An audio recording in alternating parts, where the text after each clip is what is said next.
Good afternoon, everybody, and a very warm welcome to this joint webinar between AMG Systems and Hexatronic, where we will explore the capabilities of our partnership for remote device deployment within outside plant networks. So by way of a quick introduction, my name is Mark Nightingale. I am a business development manager within the Hexatronic business in the UK. Joining us from Sweden, we have my colleague Jawad Sadi, who heads up the Powered Fibre division. And next to me here in the studio, we have Rob Kidd. Hi all, I'm Rob Kidd, Sales Manager for AMG Systems in the UK. Big thanks to Hexatronic for inviting us onto this webinar. And I just wanted to go through a quick agenda that we're doing today. So I will start off with just a brief introduction of AMG Systems and who we are. I'll pass across to Mark, who will do a quick intro on Hexatronic. We'll then go to Jawad, who's got a really nice solution demo set up, and you guys can actually see some hands-on product and what we're actually trying to do with this partnership. We'll have a quick roundup, followed by a Q&A session at the end. So any questions, please put in there, and we'll get back to you at the end. So AMG and Hexatronic, why the partnership? We've been working with Hexatronic for over a year now on different projects. And when we first saw the solution that Hexatronic provide, we thought it was the ideal partnership with AMG Systems. As we go through this webinar, what you'll see is how they're able to save you time and money by a faster deployment, and using AMG Systems, greater reliability as well. And I think the products speak for themselves. And when you match the solutions together, you get a world-class fiber solution with transmission included. So a bit about AMG Systems. We've been in the UK market for 30 years. About 7 years ago, there was a change of ownership within AMG. Since then, we've redesigned the entire product portfolio from the ground up. That building there that you can see on screen is our head office in Castleford. That's where we manufacture 90% of the product range and keep all of our stock. So when I say we're a UK manufacturer, we're truly all located in the UK, and that's where all of our product range comes from. We're an ISO 9001 compliant company, and we also have a full range of tech support staff based in the UK. I don't want to go through too much of the products today. This is just a quick introduction, but I wanted just to focus on some of our flagship products. Anytime you see an industrial product, like you can see on screen, all of these products are made by AMG and made here in the UK. They're all industrial, minus 40 to 75 degrees, all with a lifetime support warranty. I've picked just a few of these products just to give you guys a quick flavor of what AMG produces. This is our flagship media converter, the AMG 260 range. As soon as we have one product range, AMG have several part numbers. We have probably over 100 different types of media converters. The one you see on screen now is available in a 1 or 2 port with 30 watt PoE or 90 watt PoE. And we have a lot of different power options as well. So you can go from 12 volts all the way to 56 volts DC. Unlike most of our competitors, these media converters also come with extra functions. So traditionally a media converter is a dumb device. What AMG have done is we've worked that board from the ground up, and these units come with a dip switch option that you can see there. Some of the dip switch functions, just to focus on, is a link fault pass-through. What that does is that tells you if the edge device stops working and takes down the fiber, so you know you've got an issue on your edge. There's also remote device reset. This is one of my favorite modes. What that will do is, say you've got an airport and you have a camera on the tarmac. That camera stops working. Instead of having to go to that actual camera location to reboot your edge device, you're now able to go to your head-end comms room, turn off that fiber port, and that will remotely recycle our media converter, which in turn, if you're using PoE, can reboot your camera. There's also a remote distance mode, which means you can extend the distance on your Cat5 cable to up to 250 meters, which is a really nice feature, and fault relay mode, which means you can toggle different things depending on the scenarios. Along with that 260 range, we've got the 260M, M standing for mini. So this is the device here. It's extremely small, which helps in lots of different applications, and we'll see when I pass to Jawad how small that can get in terms of a solution. That unit again is available with all the different dip switches, and you can have 30 watt and 90 watt all in this small device. In terms of industrial switches, our flagship product is the AMG 570. Again, just like all the products I'm showing you, -40 to 75 degrees with a lifetime support warranty. With this device, you've also got a range of those power options. So there's some low voltage options if required. You also have the ability to do 90 watts on up to 4 ports of PoE with a huge different array of power options. There's also a really nice contact closure on these units. So what you're able to do is, if you need to, you could put a contact on one of your cabinets. So if anyone opens your cabinet, you can set off a tamper alarm and you know that someone's got access inside that cabinet. This is a huge range of products for us now. So it started with 4 ports of Ethernet and 2 fiber ports. This range has expanded now, so you can get up to 16 ports of PoE with 8 SFP ports. On most of our products and projects, we are able to use our professional services and our whole tech support team. Again, these are all located in the UK. You can give them a call on any project you're working on. And in our professional services lab, we're able to actually build networks. So what we can do is we can put complete networks together, configure them, do things like back testing. We have devices that actually enable you to put true bandwidth through those. So we can test at 10 gig all the way through your network. So we're able to actually deploy an entire network of 500 switches ready to go, pre-configured, all within the UK, and you're able to reach out to us and we can help you on any project.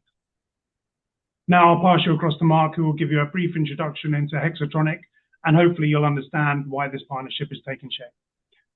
Thanks very much, Rob.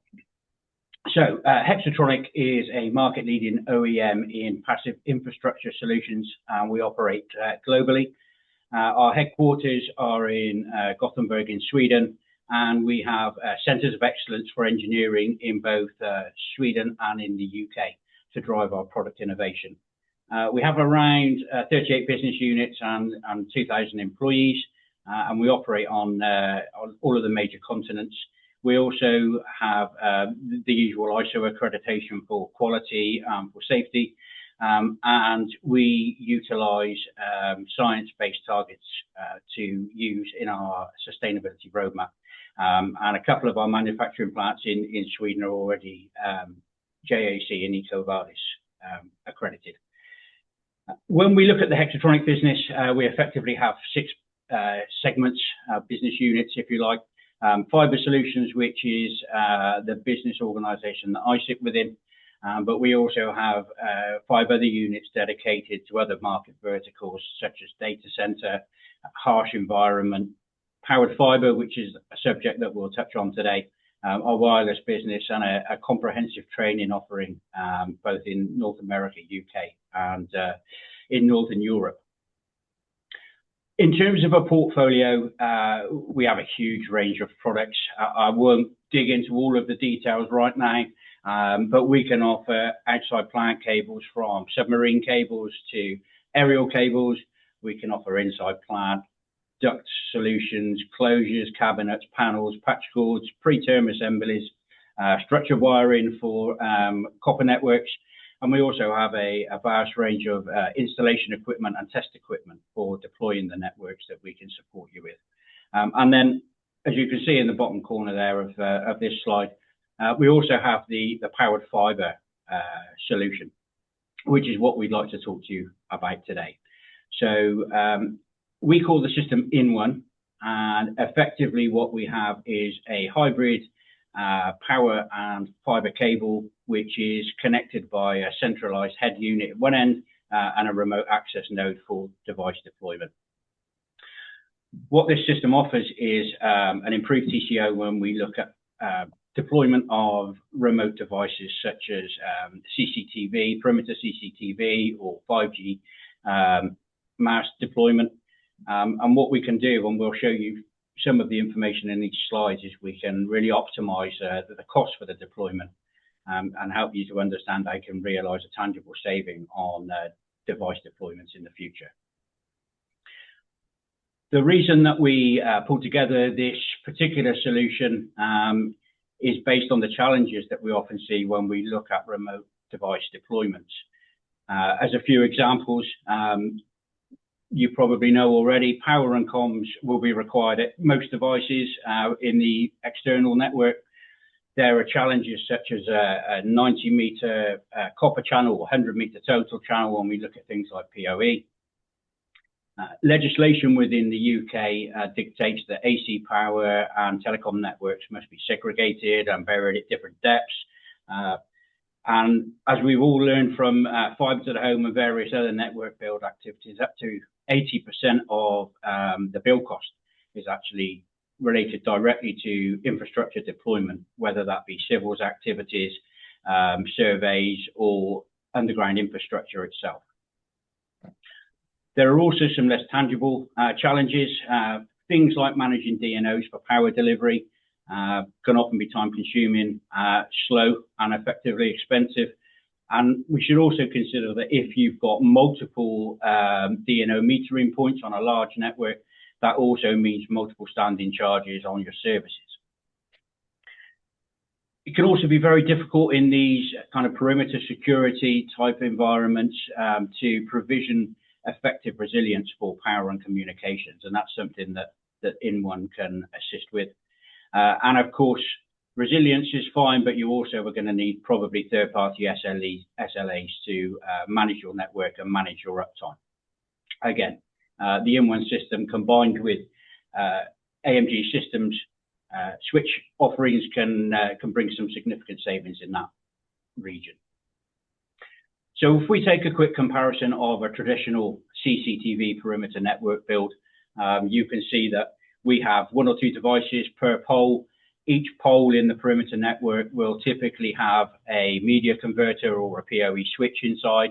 And inside that box, you also will need to have power conversion from AC to DC for PoE. You'll need a local fuse to isolate your own circuits for safe works. You'll have DNO fuse from the service operator, and you'll also have a DNO meter. And typically in a traditional environment, what you would have is 1 box per pole, each box containing all of those assets and effectively creating quite a complex way of rolling out a perimeter network. If we look at an InOne installation, however, you can see that we can simplify things quite significantly. So a centralized head-end unit where we house our DC conversion, optical connectivity, local fuse, DNO power and meter and all of that, which means that we no longer need to take the DNO power out to each pole within the network. Using the hybrid cable, we can use just a single duct buried to telecom standards, so only 300 mil below the surface. And as you can see from the image at the bottom of the screen there, by doing a deployment with InOne, you effectively save on around 40 to 50% of your civils because you no longer need the power trench, you no longer need the power conduit, and you no longer need the power cable. So we actually create a small form factor connectivity solution. You can put this in a 150 mil or 300 mil wide trench and use the hybrid system to deliver both power and comms to a small HAN on each post. We call it a HAN, it's a hybrid access node, where we take that DC voltage, we package it with an AMG switch system, and then you can use PoE for the last kind of meter or 2 meters up to the active device that you're looking to power. The model for InOne, as you can see, we've done a little bit of a network map here, very simple, very high level, but effectively what this system creates when we deploy it with an AMG switch, we can create a device agnostic solution for remote devices. Could be cameras, could be 5G radio, could be fiber to the antenna. We have a topology agnostic solution, and we can create a fiber ring, for example, to maximize redundancy of power and fiber. We can create a daisy chain network. We can create a fan out from a daisy chain network. Pretty much all topology options are available to you. This offers you an enhanced network resilience. Obviously, the self-healing fiber ring, which Jawad will dig into the details of that in a few moments during his presentation, but we give you a much simplified infrastructure solution. Just 1 cable, just 1 duct, just 1 trench. makes for a very rapid installation.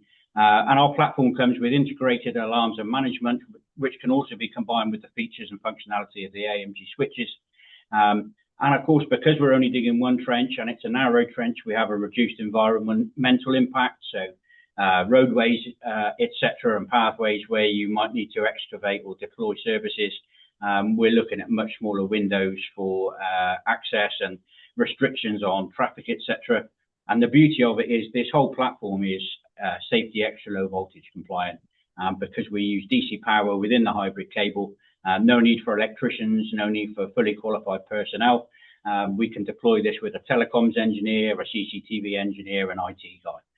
And naturally, of course, ourselves and AMG Systems would assist along the route with training if needed and how-tos and toolbox talks.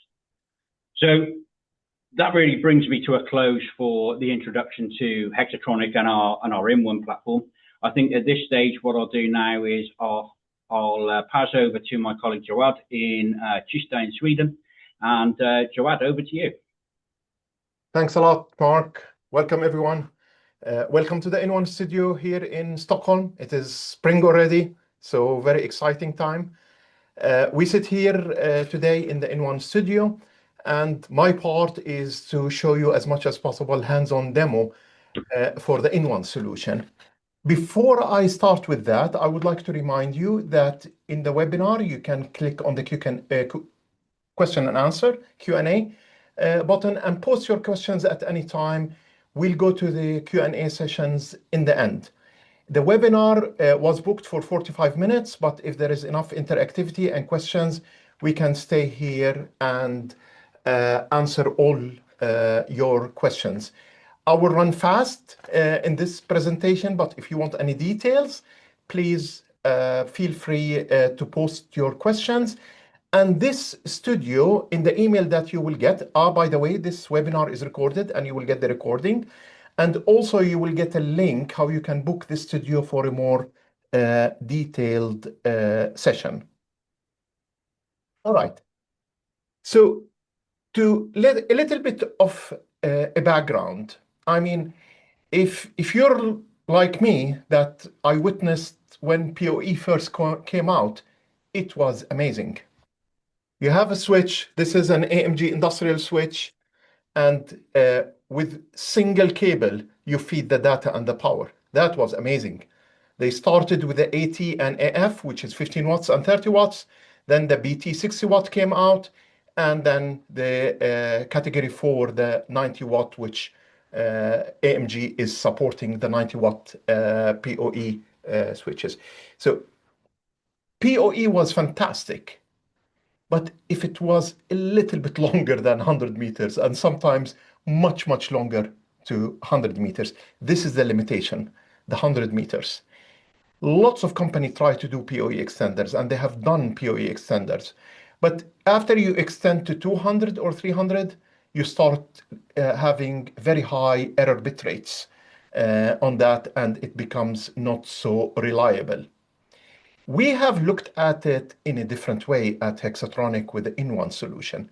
Instead of trying to extend this to 100 meter more or a few hundred meters more, why don't we have a solution where we have a hybrid cable, and I'm going to speak more about that with fiber and copper, and then we push the switch down the network, kilometers down the network, and then you still have your 100 meters standard PoE.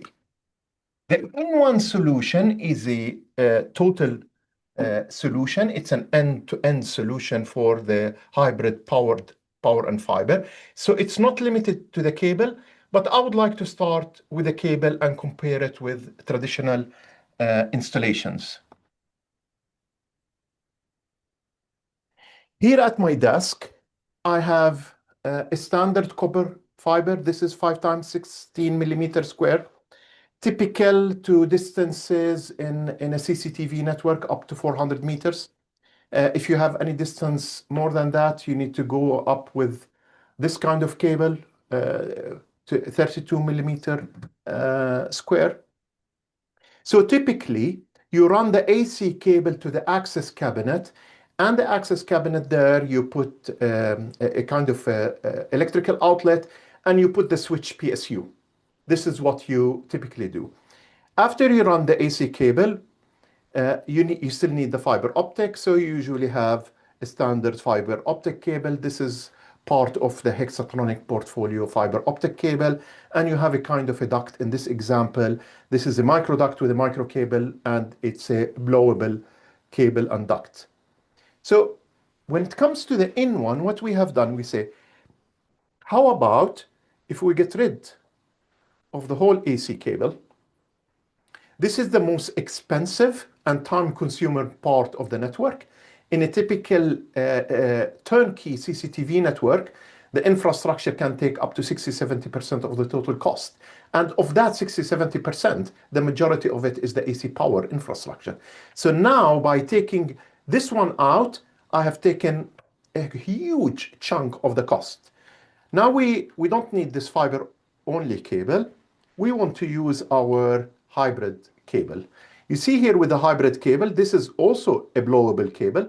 It's a slim micro cable. It has copper and fiber in the same cable, and I can use it in the same fiber optic ducts. This is one size of the cable, but we have good variations of the cable. Here is the standard cable sample. The two on the left, they are fire-rated cables. They come in different colors. In Sweden, we have them green. The three ones in the middle, they are blowable cable, and this is 4 times 0.75 millimeter square. This is double the copper, double the copper.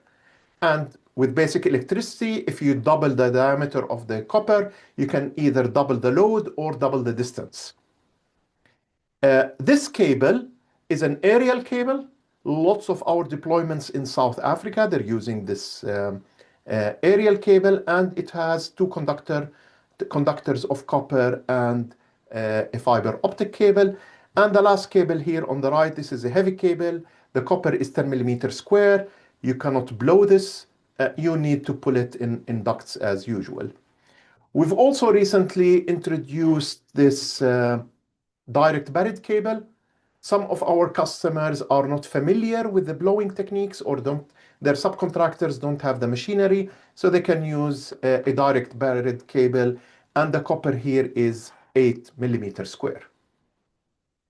So to go back to the other side of the studio, if you remember from Mark's presentation, we had the head end that we call HDN, Hybrid Distribution Node. Then we run with a cable in different network topologies, daisy chain, fan out, point-to-point, ring topology, until we reach the access cabinet. And access cabinet, we place it as close as possible to the devices. The devices can be CCTV cameras.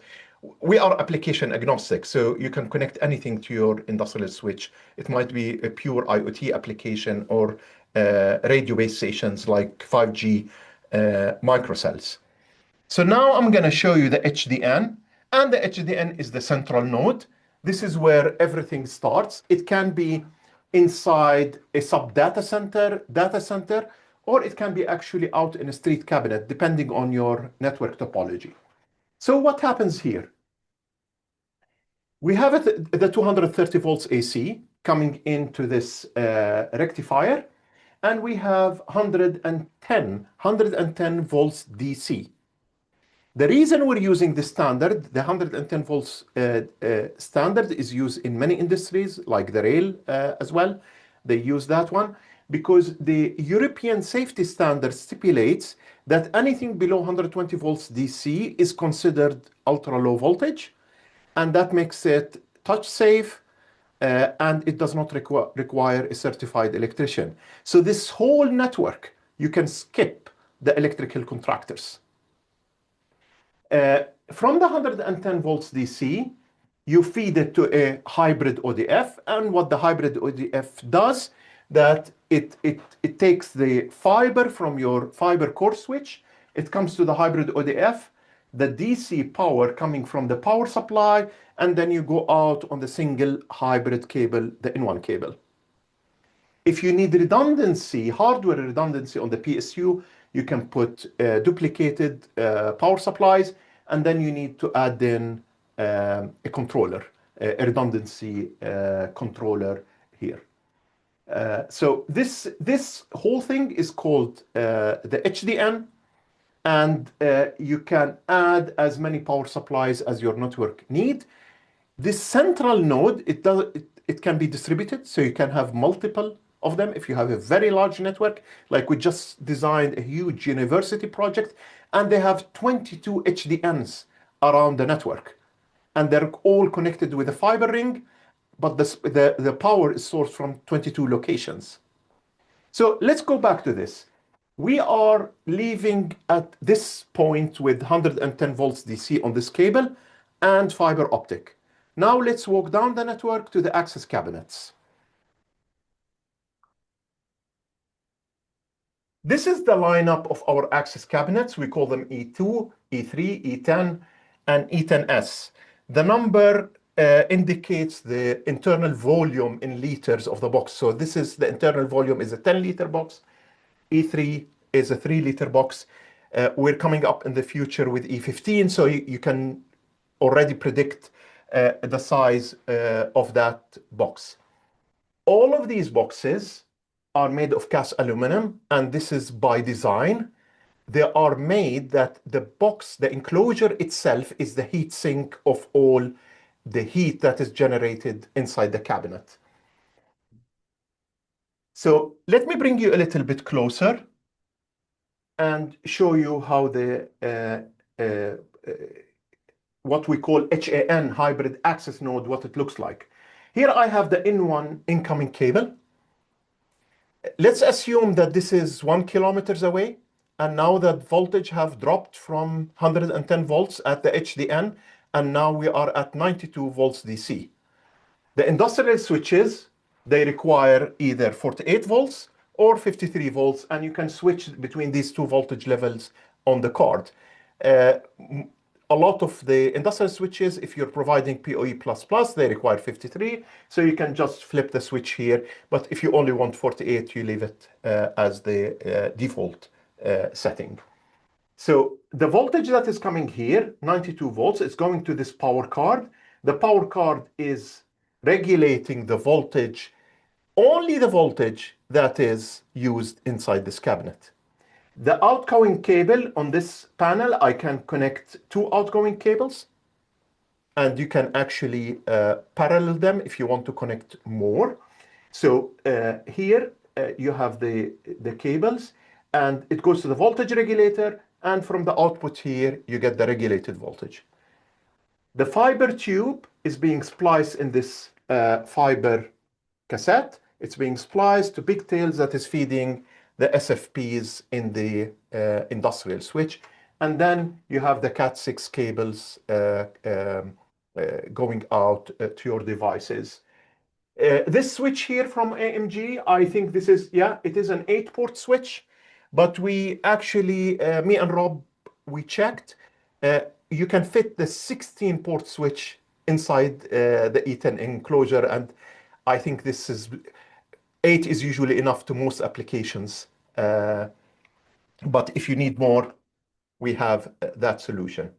The TNS, S is for safe box. It comes with a mechanical lock on the cabinet. This one doesn't come with a mechanical lock. You just fasten it from 4 corners, and you need to fasten it to keep the IP65 rating on the cabinet. IP67 can also be achieved. So here we have a mechanical lock, and if I open the cabinet, you see it looks the same, but here we have added a place to add a magnetic 3 sensor. This is a grade 3 magnetic sensor to get an alarm if somebody opens the cabinet. This is a seismic sensor for tamper alarms.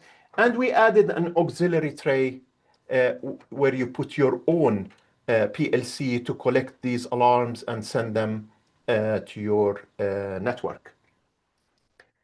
You can also get a model of those hands with sensors, voltage and current sensors. And these are extremely important because all this data, you can feed it to a network management system. You can feed it to the AMG network management system or to any network management system. And then you get alarms. And the alarms, they help you if you have a cable damage. Now, even the physical infrastructure can be part of your network monitoring, which is extremely important. Because, I mean, the fault in the device is usually limited to that device, but the fault in the network is more critical because everything on top of that network will fail. So to identify a behavior that this is a problem in the cabling system or problem in the active devices is extremely important, not only with the response time, but sending out the right technician to the site. There's lots of advantages for having the sensors, but it's not the time now that we discuss it. Let's take, for example, the smaller size, the E3. And here you see, it's the same power card, same principles, cable coming in, cable coming out. You have a second output here, splicing at the cassette. But here we have this amazing AMG Mini, I think you call the series, Rob, the Mini series. And this is a media converter that fits in this small box. Fantastic form factor. And the E2 is just the power card. So this is like a termination. Then you need to take the regulated voltage and the fiber out of the cabinet. All right. One thing to remind you that typically, if you want redundancy against power failure in a typical installation, then you're using UPSs, and sometimes the UPSs are placed in the access cabinet. With the InOne, you can place the UPS in the central node, in the head end, and then everything gets connected, that is connected to that HDN will be redundant.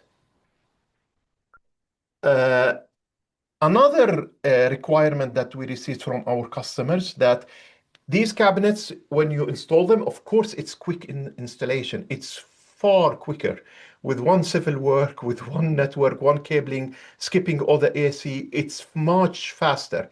But in fast deployment, like emergency services or events, you need something to be even faster. So let me take you to the other side of the studio.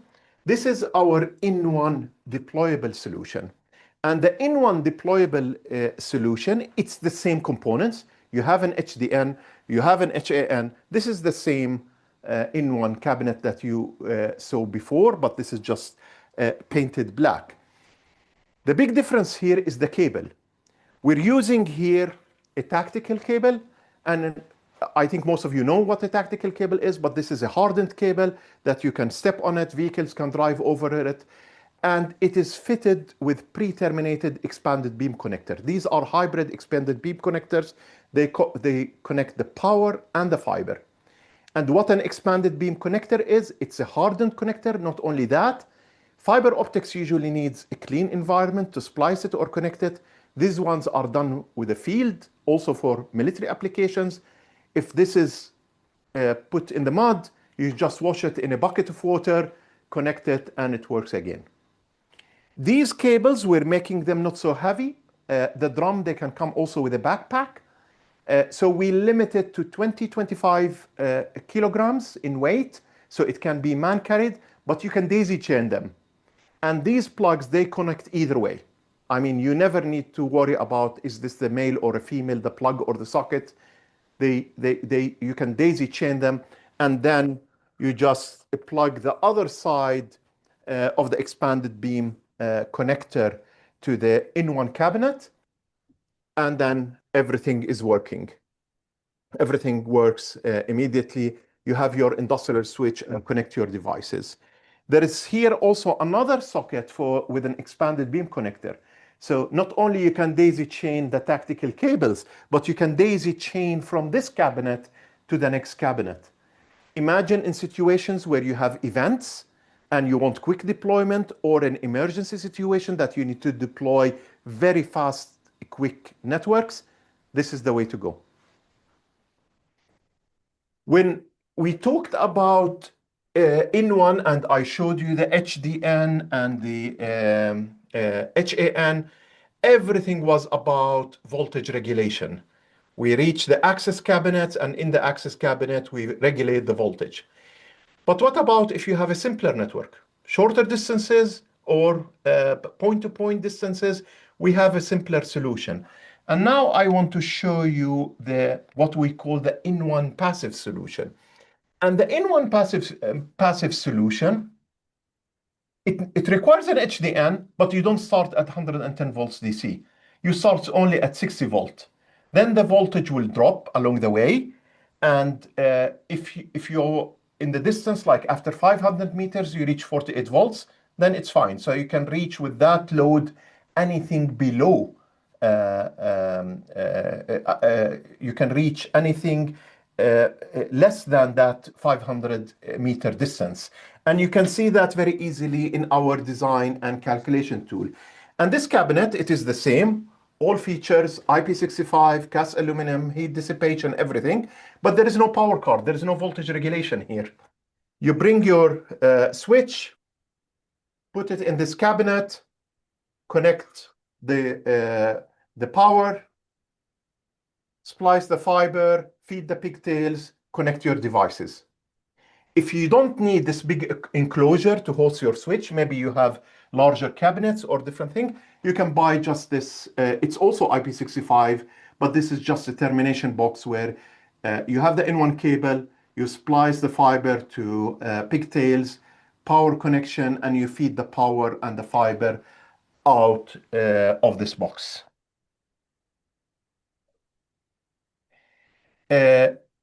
In the Q&A, in the end, if you have any questions regarding the design tool, I can refer to that.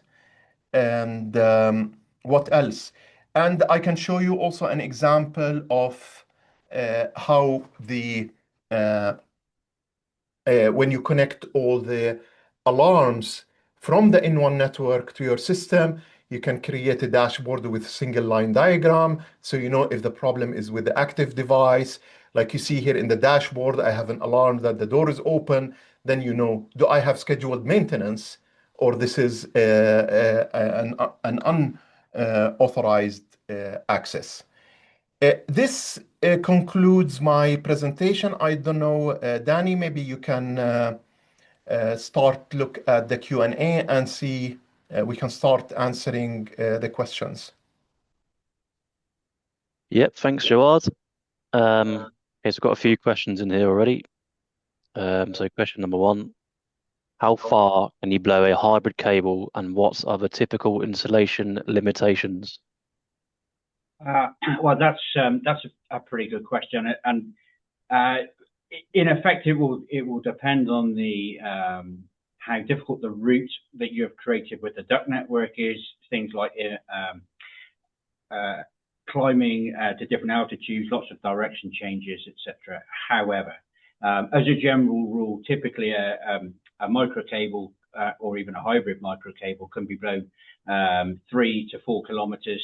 And if you need to extend that distance, what you can do is start in the middle of the route and effectively blow 3 kilometers in one direction and 3 kilometers in the other.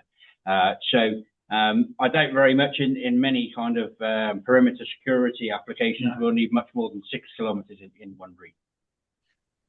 Brilliant. Thank you for that, Mark. Question number two then. How much power can the remote node deliver for a device? I think Jawad, probably, do you want to take this one? Yes. In the hybrid access nodes, these guys, they come in with 2 different power cards. This specific power card can deliver 150 watts locally for this box, but then when you go to the next box, it's another 150 watt. The other model is the high power one. It can deliver up to 300 watts, which is plenty of power for a single access point. And that card actually can deliver another 30 watts with 24 volts if you need to connect PLCs. Some of our customers, especially in perimeter security, they put maybe a gate controller, they connect a gate controller to the box, and then they need 24 volts. Or if you want to collect alarms with a PLC, and typically PLCs work on 24 volts. And from an AMG point of view, we have a huge range of different managed switch options and media converters. So you just need to tell us how many 30-watt ports you need, or how many 90-watt ports you need, or a mixture of both. Fantastic. Brilliant. So question number 3, or comment number 3. I don't like the way the cables are exposed in the access box. We don't like cables to be visible or exposed. I agree with you. Lots of customers agree with that. I don't think it's unique. Let me try to get a shot here. And if I move this down a little bit. I think the person that's asking this question is referring to this. Yes, there is an alternative. Let me try to find. It's actually here. We have these conduits, and you get these. This is the hardened one. I don't find around me the standard one, but this is the hardened one. This comes from Anaconda, and you can buy the fittings from us. You can buy it from us, but you can also source it directly from Anaconda. And I don't know if you can see this. This is like really hardened steel from inside. So many customers, if this is not high on the pole, then they actually fasten this connector here, and they route the cables with that, whether it's the Cat6 cables or the InOne, the incoming InOne cables. You don't need to use this one. There is a standard one, like a corrugated type, but this is the hardened steel one. So in city surveillance, when it's coming down the pole, this is what is usually used, not these exposed cable. Nice point. Brilliant. Thank you. Danny? Yeah. Okay, so next question is, do AMG have any layer-free switches? Good question. So the majority of our switches are layer 2+, and they have always been. We've never really done too much in the layer 3 world. We had a partnership with Juniper for our bigger projects, where we're able to combine AMG at the edge and Juniper at the core. But stay tuned. By the end of this year, I wouldn't be surprised if AMG bring out some layer 3 switches. But please stay tuned. We'll keep you updated. Amazing, Rob. So next question then. What is the maximum amount of 90-watt PoE ports you can have on an AMG switch? Oh, good question again. So our 8-port unit, you can do 4 90-watt PoE ports, which is generally enough. We find more than enough. And different combinations, we find the 4 90-watt PoE ports is the sweet spot, really. Generally, we'll have 2 90-watt ports and 4 30-watt ports, but 4 90-watt ports should be answered. Nice one. So next comment then, you mentioned a design tool. How does it really work, and how can one get access to it? Before someone answers this, I have links the URL in the chat. All right. Yeah. So, just to elaborate on that a little bit. Sorry, Jawad. Go ahead. So we have a dedicated website for the design tool. And as part of the package that you will receive with the follow-up email from this webinar, it will include a link to that platform, which also includes all of the data sheets and accessories for the products, as well as an introduction to the design tool itself and how to use it. So Jawad's very kindly just popped a segment up on the screen there. So it's effectively a drag and drop tool. You can select different components for the head end, for the hybrid access node, for the cable, and you can daisy chain, you can branch, and build your own custom network. We actually do a formal training program for this as well, so we can do a training webinar, or you can spend some time with myself or Jawad, and we can take you through it if you need support with using that platform. Exactly. But you have the link, and you have it here in front of you, inone-design.com. Please go. You get links also for some tutorials, and in the footer, in the user guide, you also get a link for the training webinar that we did last week. Amazing. Okay, so next question then.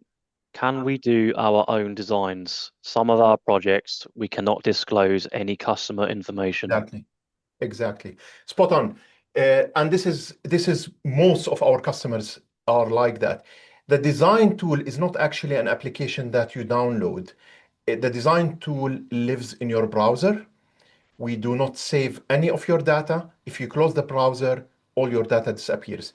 You can download it to your local drive and then upload it again to continue with the design.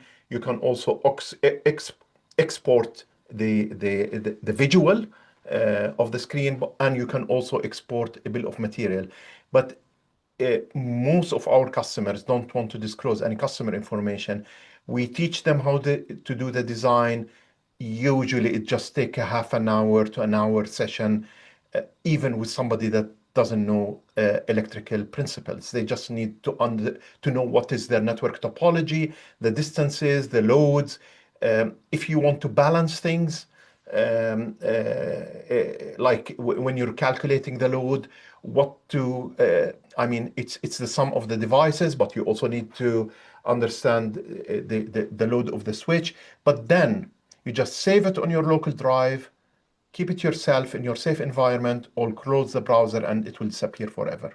So it is quite safe, and most of our customers are comfortable with that. Yeah, AMG have a very similar approach as well. We weekly do network designs for people, but all we really need to know is how many ports you need where in a location and what power they need. And I can design you. I don't need to know what it's for, what the site is, anything else. I can still help you design a network without knowing anything about end users or any of the specifications or details, what's actually going on in the network. Nice one. Next question.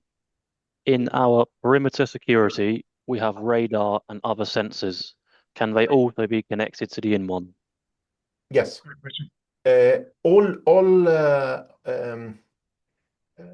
I'm not in a position to disclose any customer names, but in many of the perimeter security, recently, the past 2 years, most perimeter security have radars.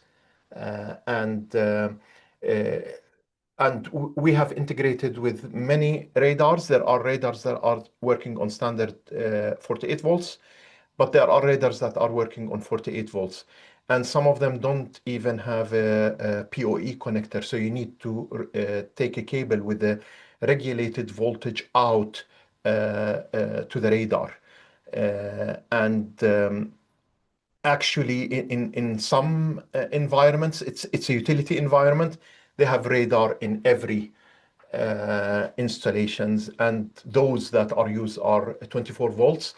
And they have their own SFPs. So you take a hardened fiber patch cord from the HAN to the device and a power cable, and you feed it. So the InOne is absolutely application agnostic. I mean, we installed InOne in Norway for the salmon fish farms. They connect radios. We've used them for recycling company that they use them for controlling mechanical devices. We're doing now a nice start of a big project. Actually, now we're in the pilot with that we can announce because there was a press release with Telaura with 5G small sites. We've done IoT, we've done Ericsson Minilink microwave radios. So you can think of InOne as a power and data delivery system. And along with the AMG, then you get the IP switching layer with the PoE connectivity. That's great, Dan. Thank you. Good question. Okay, next one, guys. Is there a degree of surge protection and DC isolation on the 100 VDC line? My reference for surge protection is the South African environment. Yeah, Jawad again, I think for this one. The answer is yes, but Jawad will explain a little more. Yeah, we have surge protection. We have surge protection in the HAN. at the access cabinet, and we have surge protection at the HDN in the central node. Today, we don't have isolation protection, but that is coming soon. Yesterday, I was in the meeting where they just released the final design, so we're gonna also include isolation because we're using floating DC, so we definitely need that. And for the person that asked, I'm sure that you have a good electrical background. So with long lines, I mean, if you want to do this from scratch, bringing any hybrid cable, build your power supplies and all of that, you will need some kind of circuit breakers. Circuit breakers on 2 kilometer long cable don't work. I mean, you could short the cable on the other end and the circuit breaker will not trip. And this is the beauty of the solution. We have current limiters. And because we have done that, now we have to introduce the isolation protection. Spot on. Cheers. Okay, next one then. Is the fiber optic cable single mode or multi-mode? The standard fiber optics that we use within the InOne product are all single mode. We have had, on occasion, customers ask for multi-mode options. It's something we can do, but to be honest with you, because we tend to look at longer distances, typically with these kind of networks, you know, up and above 1 kilometer, single mode is generally the preferred option. Yeah, we definitely see more and more people pretty much in the security market all trying to use single mode where they can. And from an AMG point of view, we sell over 100 different types of SFPs for 1, 2 core, multi-mode, single mode. It just doesn't really matter to us. We just need to know what fiber's in the ground. Nice.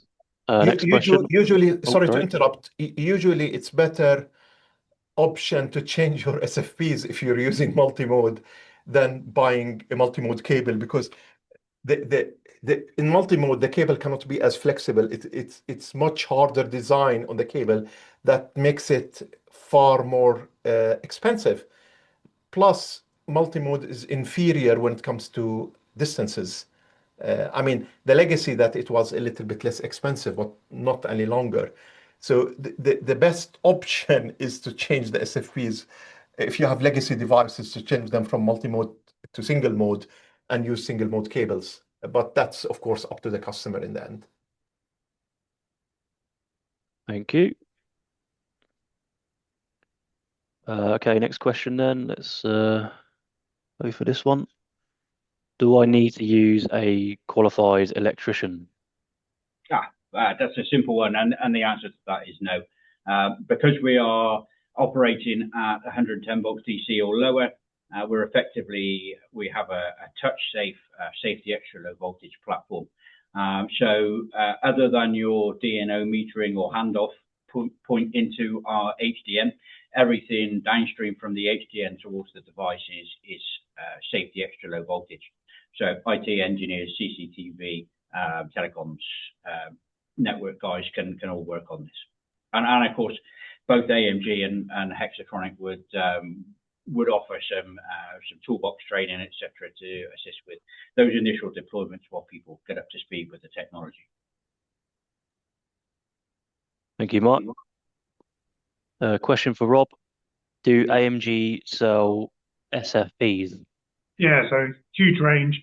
Just let us know what type of fiber it is. And yeah, we stock hundreds, maybe thousands. Thank you. Yeah, I'll follow that up with will Hexatronic be selling AMG switches, and will AMG be selling Hexatronic fiber? Good question, Rob. So for sure, we can provide AMG switches in isolation. We have a distribution agreement within the UK with AMG Systems, so we can absolutely supply devices. However, I wouldn't want to step into a relationship or inside a relationship that AMG already has with customer base. So if you have a direct relationship, continue with that. But if you want to buy a switch from me or an InOne system that has got a switch built into it, absolutely, we can support it. And I guess in terms of reversal. Yeah, I'm not going to be getting involved in selling any fibre, is the long story short. AMG are a manufacturer of transmission solution. I think it works absolutely perfect in the Hexatronic platform, but I think we need to let you guys do that sort of design and the sale, and we're just here to support you guys on network needs.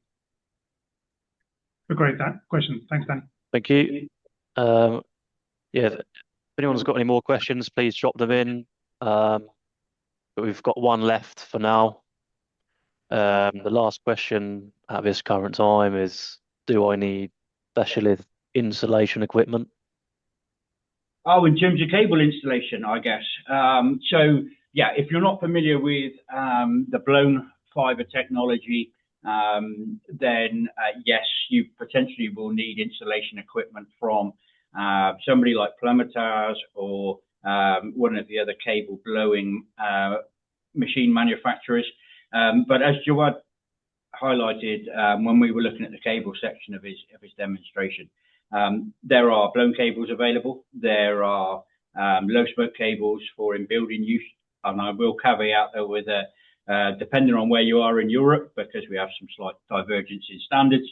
But we also have pullable duct grade cables and also direct buried and aerial cables. So depending on your experience level and your knowledge of the infrastructure that you're installing it into, yes, some tooling may be required. However, if you don't have that equipment, we do offer a rental and training service on installation machinery if needed as well. Or we can put you in touch with one of our partners who could probably provide the installation service for you. If there are any follow-up questions like that following on from this webinar, you'll each get an email with all of our contact details, phone numbers and emails. So if you have any further questions at all, please feel free to reach out and just get in contact with us. Yeah, absolutely. So Danny, have we got any more questions at this stage? No more questions. I guess that's a wrap then. Okay. Well, in that case then, from myself, and my colleague Jawad and Rob next to me in the studio, thank you all very much for attending. As we've mentioned, you will get a follow-up email with links and content, etc. And yeah, thank you very much for your time. Thanks for your time, everyone. Cheers.